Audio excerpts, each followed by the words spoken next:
What is happening? And friends, welcome to another episode of Four-Wheel Drive Talk. And yes, I'm thrilled. You know, I always have to make a point of being thrilled of being out of my studio. And today is, it's been a couple weeks since I've been to, you might starting to recognize the spot where I'm at here. I'm at the location right around the corner from my studio, and it is, boy, I think many of you know, my other favorite love or passion is photography. And when you see, look at the color here. This is pretty stinking cool. And it's beautiful. It's 66 degrees out right now, so it's absolutely fantastic. Although I think I'm gonna move my rig right over here because we could be right next to all of this here. But anyways, I'm excited for you because if you're watching this video, if you're clicking on a video that says buying guide to an Overland trailer, friend, I am excited for you because, friend, depending upon where you go with this, you have some very exciting times on your horizon.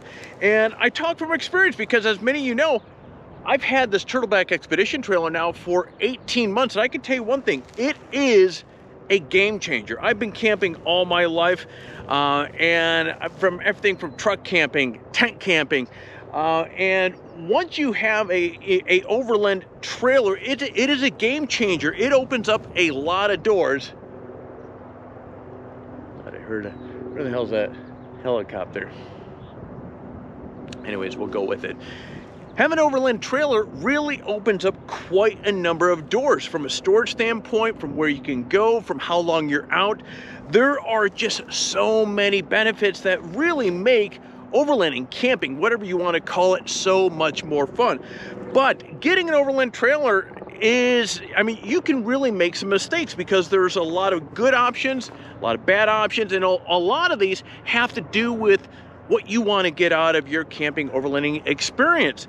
And what I'm going to share with you guys here today, by the time you get through watching this video, I spent 6 months. Before I picked up my Turtleback Expedition trailer, I spent 6 months researching the hell out of as many trailers and options that I could get my hands or actually research online. But I didn't do it blindly. I had a list of 10 items. Actually, there's a couple of others that we'll probably throw in here for bonus wise. But I had a list that I made out of checkpoints that I went down through and analyzed what I wanted out of each one of these. So therefore, when I was looking and evaluating a particular trailer, I knew right off the get-go whether it was the right fit for me or not. And I'm going to definitely encourage you to do the same. As you're watching this video, grab yourself a pen and paper. Matter of fact, pause this video, go get a pen and paper before you start watching it. And when you start watching it, then write these topics down. And then after the video, go through and start your homework before you pick up the phone or go online and start shopping for a trailer. Doing so will save you a lot of frustration and possibly a bad investment decision later down the line. So with that said, I'm going to move my trailer right over here. Usually I park it next to the tree over there because there's some shade, but as we can see, there's no shade here. I'm going to deploy the awning, so therefore I can have a little shade, and we're going to go down through these checklists of items and get things moving along.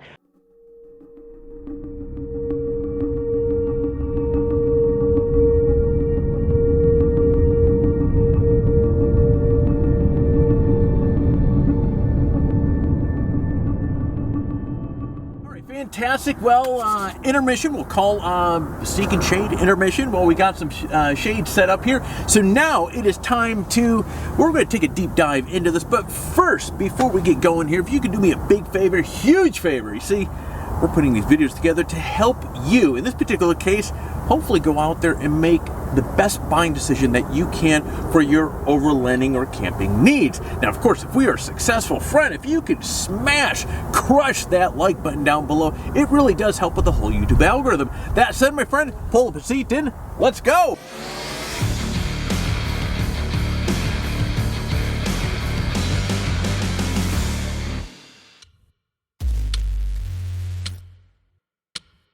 Now, as we get this moving along, there are going to be a number of bullet points that I'm going to tackle here with you. And the first one is, hell, the elephant in the room. We're going to talk about budget. Now, for most people, budget is the biggest consideration for investing into a trailer.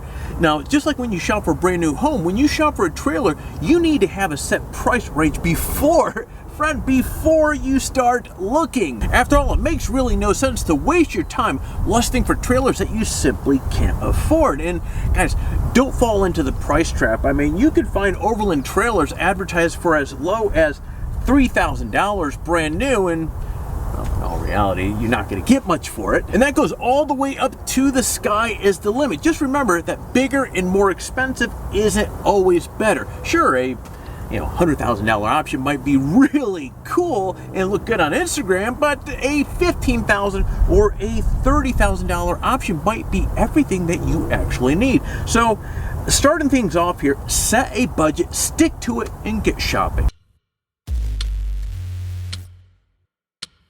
The next thing that you're going to have to consider here is, what are you going to use the trailer for? Now, are you going to stick mostly to pavement with the occasional off-road adventures, or are you going to go deep into the wilderness on rough 2 tracks every time you get out? Now, you have to think about where you're going to plan to take the trailer, because that is going to significantly impact the type of trailer that you're going to be able to get. And come to think of it, the amenities that the trailer will have as well. Now, for example, if you want to go deep off-road, a typical hard-sided dual-axle camper is going to bump and flex all over the place and likely sustain some serious damage.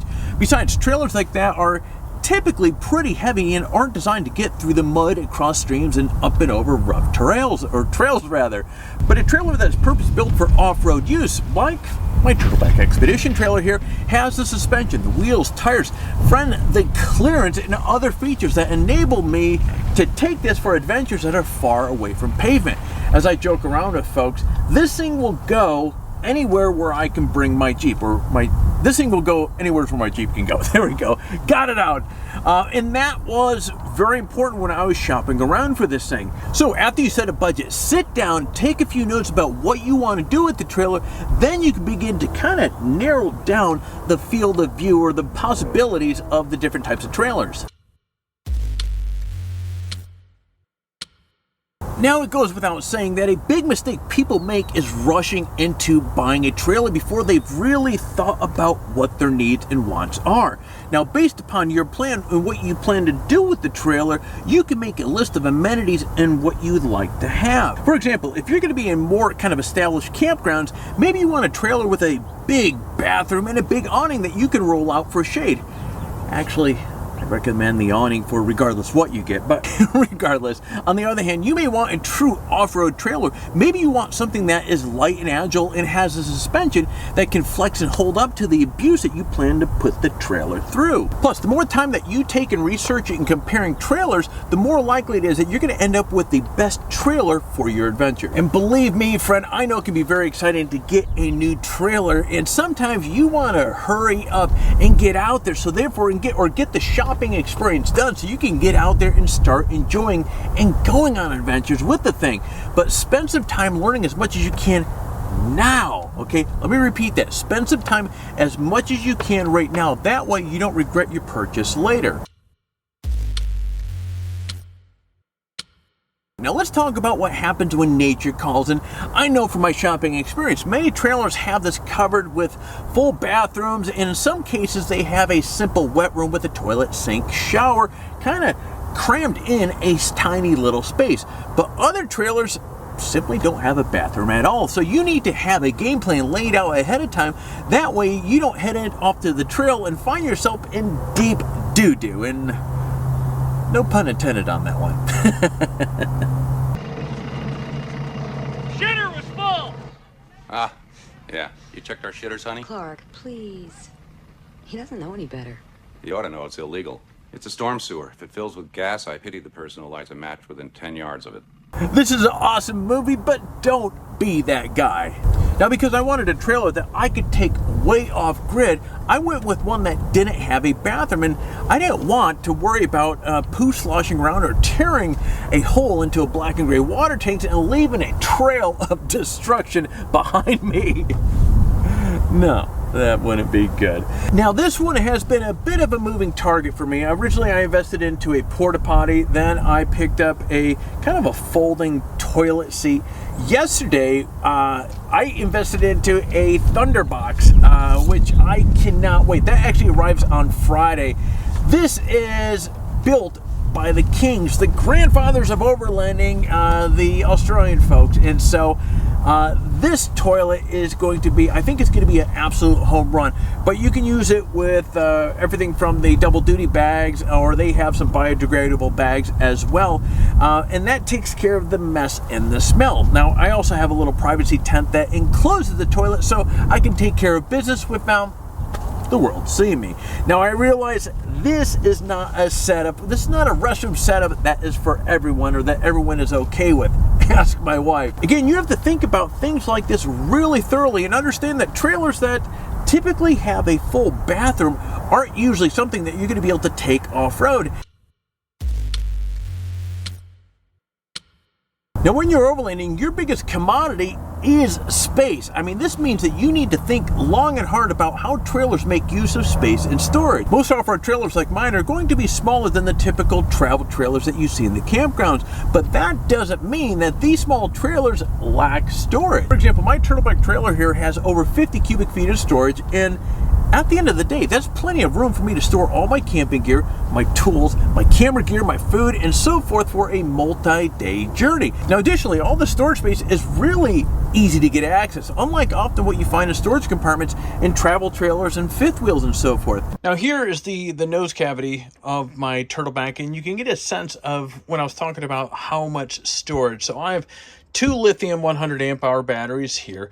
Now, I didn't clean this up. I just kept everything as it is so you can see what I have in here. Now this is I have a 2 kilowatt. Now this is a planar diesel heater. This is a permanent fixed position heater that I mounted in here. So what happens is when I get to location, you know, assuming it's cold out and so forth, I will simply take this high density hose or high heat hose. I'll run it into this hole, plug it onto the diesel heater here, and then the other hose goes up into the tent and along with the thermostat as well. I've been running this planar diesel heater now for, coming on to nearly a year. Wow, holy smokes, almost a year now. This is hands down one of the best investments in the trailer. And I'll tell you why. If you enjoy doing any cold weather camping, or you aspire, you want to get out during the cold weather, which is a lot of fun when you have the right equipment. When I say right equipment, you know, some people go out with buddy heaters. I've tried buddy heaters. I don't like it because first, it's a fire risk. Second, because it's propane, you get a lot of condensation inside your tent. And then the third is fire hazard. It doesn't heat as well as something like this. So this particular, going with a diesel heater, now you really have just a couple choices of good quality diesel heaters. You have Planar and then you have Webasto. I like Planar because these are quieter than Webasto. And this will run on K1 kerosene or diesel. Actually runs really well up to higher elevations, and but the big benefit with running something like this, it's a dry, constant heat. You set the thermostat to 70 degrees inside your tent, it stays at 70 degrees. But anyway, this is another example of what I was talking about with the storage. There's a ton of storage. I can keep all my electronics, my diesel heater, and actually have plenty of room for a handful of other items in here as well. Now for me, I really enjoy to cook. So my trailer has features like a fold-out kitchen that expands the space into something that gives me plenty of room to prepare meals. So stuff like that, an innovative and effective use of space that will help you find a trailer that has the space and functionality that you need. But one more thing. So if you decide that you want to go off-road, you'll often need a smaller trailer that can be maneuvered through tight spaces. Now, a buddy of mine, he has a 27-foot travel trailer, and he is not taking that anywhere off-road because it's simply too big. Again, it's all about considering what you need the trailer to do before you make the purchase. Now, when I was researching trailers, one of the amenities that was really important to me was reliable power system. Now, as I mentioned earlier, I do a lot of photography, so I needed something that I can use to charge my phone, my cameras, my laptop, and other necessary accessories that I need for work. And that's one of the reasons why I like my Turtleback Expedition trailer so much. It is onboard solar power system with 2 batteries. It has a 2,000 watt inverter that gives me all the power that I need. Originally, now the trailer had 2 AGM 100 amp hour batteries, but a few months ago, actually no, that was about 6 or 8 months ago, I swapped them out for 2 lithium batteries, and actually while I'm at it, I moved the power management system and put a RedArc Manager 30 with the Red Vision, and that thing is absolutely badass.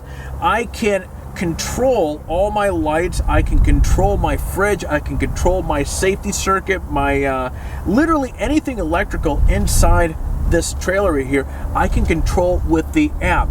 And on top of that, so one of the videos I just launched within the last couple of weeks. So on the roof of my smart tent that's on this thing right now, I've just installed a XPLOR 180 watt solar panel. So between that and then I have another 140, it's a fold out kind of briefcase solar panel.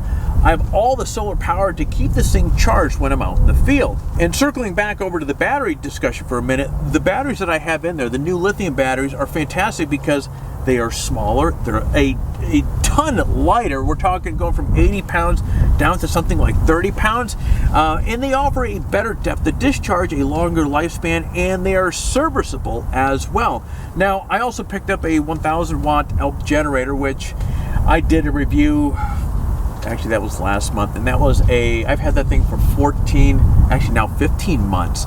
That is a 1,000 watt, it's 850 running watt propane generator. So you can run that thing on the little 1 pound tanks, or you can run it on 20 pound tanks. And when I'm in situations where I can't get access to sun, or it's nighttime, or I just need additional charge, that propane generator right there, it's quiet, so it's like 52, 53 decibels, something like that. And that thing is always in the back of my truck, and so it is super small. I'll probably put some B-roll on the screen here in front of you if you haven't seen one of these. But I absolutely love that ELP generator. Getting back on topic, the point is, whatever gadgets that you want to bring along, your phone, your coffee pot, your laptop, or whatever you think that you'll need power, you got to figure out how you're going to replenish that power when you use it. Okay, I had to go get my sunglasses because it was getting bright, and as I've shared before, I have sensitive eyes when it comes to bright sunlight. But anyway, so the next item that we're going to talk about is where you're going to sleep. Now, where you sleep has a lot to do with how you sleep. Now, are you the kind of person that can sleep anywhere with no problem, or do you need a few creature comforts to get some good shut-eye? Now, trailers, come on. Trailers have all sorts of sleeping options, from full-size king-size bed and private master bedrooms to cozy sleeping quarters that you can find in teardrop-style trailers, to what's on top of my trailer right here, which is a Smart Summit clamshell tent. So you have a lot of options. And speaking of options, now if you happen to get a trailer like this, you have just a few options when it comes to sleeping. Now, you can either put some sort of rooftop tent on top of the trailer, or you can camp out in the back of your vehicle, your tow vehicle, or you can get a ground tent. Now, for me, I wanted space to be able to spread out and get comfortable, but I wanted also to be off the ground, away from predators and so forth. So that meant, obviously, a rooftop tent was the best choice for me. But you might be fine snuggling up in a pop-up style tent or a dinette that changes into a bed. Now, the important thing is that your sleeping setup is comfortable for you. Now, the better sleep that you get while you're overlanding, the less likely that you are going to be to make silly mistakes around the camp or on the trail that could lead into a wreck or injuries. Plus, you'll be in a better mood, and that your travel partner will definitely appreciate that. Next, let's talk about brakes. Now, even small trailers like mine can weigh several thousand pounds when they're fully loaded, and let's be real here, that's a lot of weight for your tow vehicle to try to stop. And that's why I'm going to strongly recommend investing into electronic trailer brake system. Now, I have the Tech & Shaw, it's the P3 electronic brake controller in my Jeep. Now, while my trailer was set up with electronic brakes from the factory, guys, I picked up the brake controllers or had them installed in my Jeep after the fact, and I can tell you, boy, it is a night and day difference from when I had the controller in the vehicle to before. You just feel a lot more secure when you're stopping. Having the ability to adjust the gain and braking sensitivity while also being able to manually activate the trailer brakes really gives you a lot of peace of mind when you're towing a trailer. Plus, it takes the pressure off your vehicle's brakes to do all the stopping and minimizes the chance that you're going to burn out your vehicle's brakes in the process. Now, besides, when you're traveling overland, and if you encounter a steep grade, you want all the help that you can get to keep the vehicle in the trailer under control.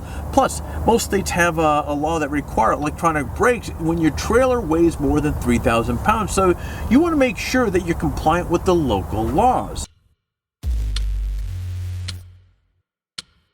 There are a lot of elements here that you really need to consider. Now, you have to get the right size ball for the trailer that you buy. Now, does it take an 1 7/8? Does it take a 2 inch? Does it take a 2 15/16? And while on topic with this, you also need to think about the hitch class that's going to be mounted to your vehicle if it doesn't have one. Will a class 1 do the trick, or do you need something more beefier like a class 3 or class 4? What size is the receiver on the hitch? Now, there are 4 standard sizes that range from 1 1/4 all the way up to 3 inches. So you'll need to get a ball mount that has the correct size shank. And speaking of ball mount, ensure that it can handle the gross towing weight as well as the tongue weight of the trailer. Now, an important piece of this is the unique needs of off-roading with a trailer. Now, some hitches and ball mounts offer a greater range of motion than others as you travel over rough terrain. Now, bear in mind that if you plan on getting in wet and wild off-road, you will need a articulating hitch. For example, my Turtleback Expedition trailer here has a max coupler setup, and that allows 3-axis movement, and with improved articulation this hitch offers, the trailer can really go a lot more places.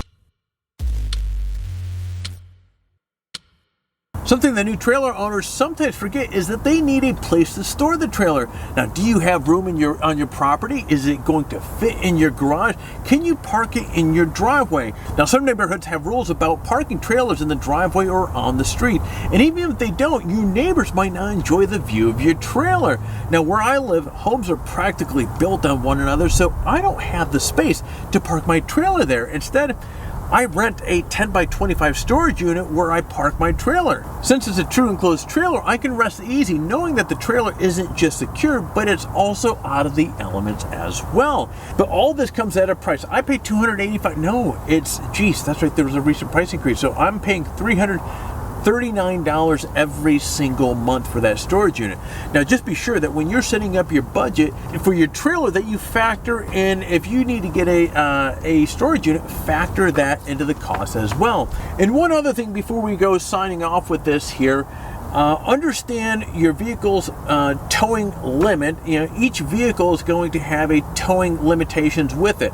Know the weight of your trailer and make sure that it falls within what your vehicle can safely tow.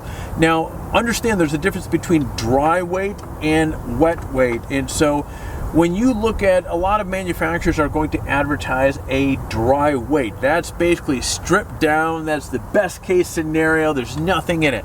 It's never that way. There's always stuff in it. For example, this thing has a dry weight of, I think it's 1,850 pounds. That is a dry weight. Again, dry weight. So this has 48 gallons of water inside of it. There's 8 gallons of Rotapacks on the back. There's a rooftop tent on the top that's 175 pounds. The awning is not factored into that.